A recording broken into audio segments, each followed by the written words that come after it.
गणेशोत्सव म्हणजे गोव्यात भक्ती, सृजन, पारंपरिकता आणि उत्साह यांचा अनोखा संगम असतो. तालुकानिहाय, गावनिहाय वेगवेगळ्या प्रथा इथं पाहायला मिळतात.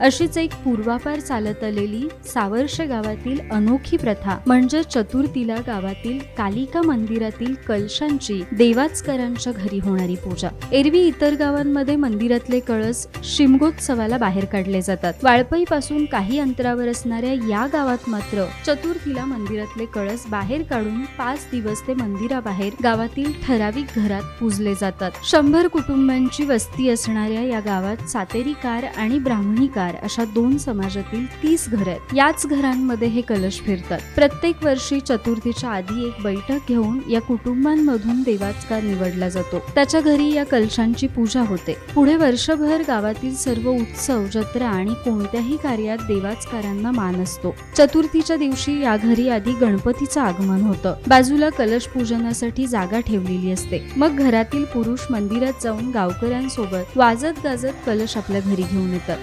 आम्ही घरातून जातो ना देवळामध्ये, नहान धुवून कपडे धोती घालून पूर्ण देवळामध्ये जातो. त्याची पहिल्यांदा आंघोळ करून घेतो कळसांची, देवीची, आणि नंतर थोडे वाजव असतात आमचे, आणि ते घेऊन मग वाजत घराकडे आत येतो. दारामध्ये मग आमची बायका असते ना, ते पूजा करतात त्यांची आणि आत घेतात घरामध्ये. आत घेऊन त्यांना मग आम्ही त्यांना जे स्थान केलेलं आहे बसायला, त्या स्थानवर बसवतात. गणपतीच्या शेजारी कलशांची स्थापना करून पूजा करतात. चतुर्थीमध्ये गावातले सर्व लोक दर्शनासाठी इथंच येतात. 3 कलशांमध्ये बाजूला 2 समाजाचे कलश आणि मध्ये कालिका देवीचा कलश असतो. या घरातील स्त्रिया हौसे पुजताना देवीचे हौसे देखील पुजतात. गावातील महिला इथे येऊन हौसे पुजून एकमेकींना देतात. इथं गणपतीच्या नावाने वंश संबंध गावामध्ये भरतात. आम्हाला इथं डबल भरावे लागेल तिच्या नावाने, देवीच्या नावाने. तिच्याने हे संबंध बायका येणार आणि पहिल्यांदा इथून तिला हे करणार घेऊन, ते नंतर मग देवळात जात नाही. कारण इथं आहे म्हणून ते इथं सगळं करतात, देवळात जात नाही. आणि सगळे मग ते गावावर सबंध घरून घरी गणपती हा संबंध हे करतात. याशिवाय धालोत्सव देवाचकारांच्या दारातच संपन्न होतो. कुणाच्या घरी लग्न, बारसं किंवा आणखी कोणतंही कार्य असेल तर त्यांचा पहिला मान असतो. गावात कुणाचं लग्न ठरलं तर त्याची जाप करायची असते.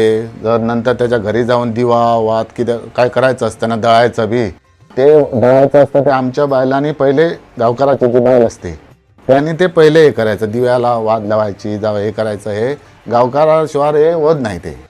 तेव्हा गावकराचीच मेन भूमिका असते ना. देवळामध्ये कुणाला गर्भकुंड देवाची आहे ना, त्या आत जायला कुणालाच मिळत नाही.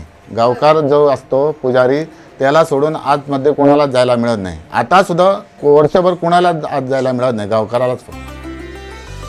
वर्षभर मंदिराच्या गाभाऱ्यात जाण्याचा मान केवळ या घरातील पुरुषांना असतो. देवीच्या वर्धापन दिनी होणाऱ्या उत्सवात पुढाकार घेऊन ते सर्व नियोजन करतात. पहिल्यांदा काय होतं की आता ह्याच 5 वर्षाच्या काळात इकडं नवीन स्थापना केली आम्ही.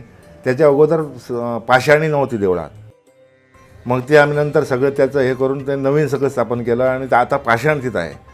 ते इथं आणल्या घालून तिथं खाली होत होतं. त्या कारणास्तव आम्ही ते पाषाणी आता मग सगळी स्थापना केली, आणि इथं बी आहे आणि तिथं घ्या. आता दोन्हीकडे तिथं जावं लागतं मला. आता ते तुझ्या पहिलीची जाणत्याची काय परंपरा आहे ती चालू आहे. अशी ही प्रथा पिढ्यानपिढ्या या गावी सुरू आहे.